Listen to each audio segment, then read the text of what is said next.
Okay, very good morning. I welcome you all on the Nimbus Learning YouTube channel powered by Indians Academy.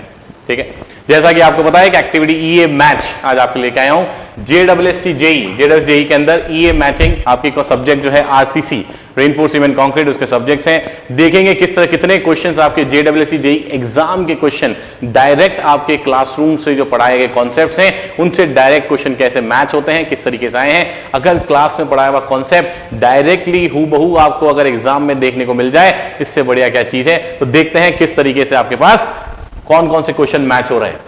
देखो first question आपके पास क्या आया था, torsional longitudinal reinforcement in RCC beam should be placed at. Torsional longitudinal reinforcement कहां place करना चाहिए। मैंने आपको जब आरसीसी पढ़ा रहा था तब मैंने आपको बताया था एट एवरी कॉर्नर, हर कॉर्नर पे आपको प्लेस करना है। तो each corner of the beam direct from the classroom to the exam hall. ईए मैच, ओके, ये आपके पास हो गया ईए मैच। अब सेकंड देखो, नॉमिनल कवर आपसे पूछा गया था आरसीसी कॉलम का, जिसकी साइज कुछ आपको गिवन है और आपको गिवन है डायामीटर। जब नॉमिनल कवर की हमने बातचीत करी थी तो नॉमिनल कवर देखो हमने स्लैब, बीम, कॉलम, फुटिंग सबके अलग अलग हमने लिए थे। इसमें मैंने एक स्पेशल केस भी आपको बताया था कि कब उसके 40 mm को 20 mm में रिड्यूस करते हैं, 25 mm में रिड्यूस करते हैं। जब कॉलम डाया आपके पास इतना है और लॉन्गिट्यूडनल डाया आपके पास 12 mm से कम है, इस तरीके से होता है। तब उसका आंसर क्या था, 25 mm direct again from the classroom notes, classroom में जो आपको पढ़ाया गया वहीं से डायरेक्ट आपके पास हुआ। And this is are another ईए मैच। एक और ईए मैच आपको देखने मिला एग्जाम के अंदर। आ जाओ नेक्स्ट पे। ये देखो, for reinforce concrete section the shape of the shear stress diagram, ये आपसे पूछा गया था। मैंने जब आपको आरसीसी पढ़ाई थी तब देखो शियर स्ट्रेस डिस्ट्रीब्यूशन मैंने आपको बताया था, इस तरीके से आप कर सकते हो। That is parabolic about the neutral axis, rectangular below the neutral axis, parabolic about, rectangular below. This is the actual shear stress distribution. फिर से जो कॉन्सेप्ट है एकदम कंप्लीटली मैच हुआ है आपके साथ। This is known as your again ईए मैच। एक और ईए मैच आपको देखने को मिल रहा है यहाँ पे, ठीक है। आ जाओ next, what is the type of bond which gets developed due to variation of bending moment along the beam. ये क्वेश्चन आपसे पूछ लिया गया था बॉन्ड और एंकरेज का। जब मैंने आपको बॉन्ड और एंकरेज यहां पे पढ़ाया था, ये देखो बॉन्ड और एंकरेज जब मैंने आपको पढ़ाया तब उसके अंदर मैंने बताया था कि एक तो होता है फ्लेक्सुरल बॉन्ड स्ट्रेस, एक आपके पास होता है एंकरेज बॉन्ड स्ट्रेस। फ्लेक्सुरल मतलब जहां बेंडिंग मोमेंट वेरिएशन, पहला पॉइंट ये लिखवाया था कि बेंडिंग मोमेंट वेरिएशन, तो क्या आंसर आ जाएगा, बेंडिंग मोमेंट मतलब फ्लेक्सुरल बॉन्ड आपके पास आंसर हो जाएगा। And this will be are another ईए मैच। ये एक और हो गया हमारा ईए मैच, ठीक है। आ जाओ नेक्स्ट पे।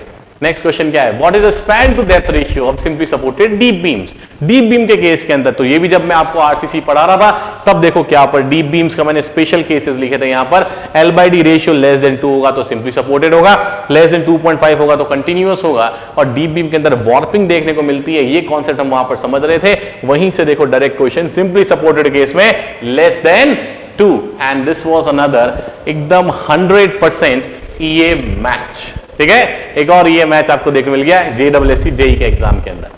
आ जाओ next question, as per IS code the maximum area of steel in compression in beams is equal to, कितना मैक्सिमम एरिया ऑफ स्टील लेते हैं। देखो ये मैं आपको निम्बस लर्निंग यूट्यूब चैनल पे जब मैं आपको बता रहा था क्वेश्चन हमने किया था directly, maximum area of reinforcement कितना लेते हैं, तब वो देखो कितना लिखा था 4% of the gross area. Minimum की रिकमेंडेशन लिखवाई थी, अगर मिनिमम आ जाता तो भी तो कर लेते, वो भी आपका मैच था। तो 0.04 BD इज योर अनदर ईए मैच, ठीक है। आ जाओ नेक्स्ट पे। देखो सब मैच हो रहे हैं क्वेश्चन लगातार। The ratio of diameter of reinforcement bars and the slab thickness, dia और स्लैब थिकनेस का रेशियो क्या होगा इसके अंदर, ये आपसे पूछा गया था। ये हमने किया था यहाँ पर देखो, जब रिकमेंडेशंस लिख रहे थे हम लोग उसमें बात बताई थी मैंने कि माइल्ड स्टील ये सब आपने रेनफोर्समेंट का है। उसके बाद एक डेटा लिखा था कि मैक्सिमम डाया जो मेन रेनफोर्समेंट का होना चाहिए that should not be greater than 1/8 of the total thickness of the slab. यही तो आपसे पूछा है। तो रेशियो क्या होगा 1:8, 1/8 डायरेक्ट योर सीधा आपके क्लासरूम से एग्जाम हॉल के अंदर डायरेक्ट क्वेश्चन आपको मिला। So this is another your EA match, ठीक है। एक और ईए मैच आपको देखने को मिल गया। आ जाओ नेक्स्ट क्वेश्चन के ऊपर। In a singly reinforced beam the effective depth is measured from its compression edge. कहां से मेजर किया जाता है इफेक्टिव डेप्थ, यही क्वेश्चन पूछा गया आपसे जब स्ट्रेस ब्लॉक पैरामीटर पढ़ रहे थे हम लोग। तब देखो यहां पर इफेक्टिव डेप्थ मैंने आपको बताई थी और ये लाइन स्पेसिफिकली बनाई थी इस तरीके से आप लोगों के लिए। क्यों, ताकि यहां पर हम लेते हैं eight the level of reinforcing steel, eight the level of tensile reinforcement, वहीं पर आपको देखने को मिलता है इफेक्टिव डेप्थ, वहां तक ही लेते हैं। स्पेसिफिकली ये लाइंस मैंने ड्रॉ करी थी आप लोगों के लिए, एक न्यूट्रल एक्सिस की और एक इफेक्टिव डेप्थ वाली at the level of reinforcement. So this was are another ईए मैच। ओके, ठीक है, ये हमारे पास जेडब्ल्यूएससी के सारे ईए मैच थे। Thank you so much. I hope आप लोगों का एग्जाम काफी अच्छा रहा होगा। इंजीनियर्स एकेडमी ने आपको काफी हेल्प करी होगी इस एग्जाम को क्रैक करने के लिए। Thank you so much. Thank you from my side. If you really like the video, please hit the like button, share the video, subscribe to our YouTube channel and press the bell icon for the latest updates. Thank you.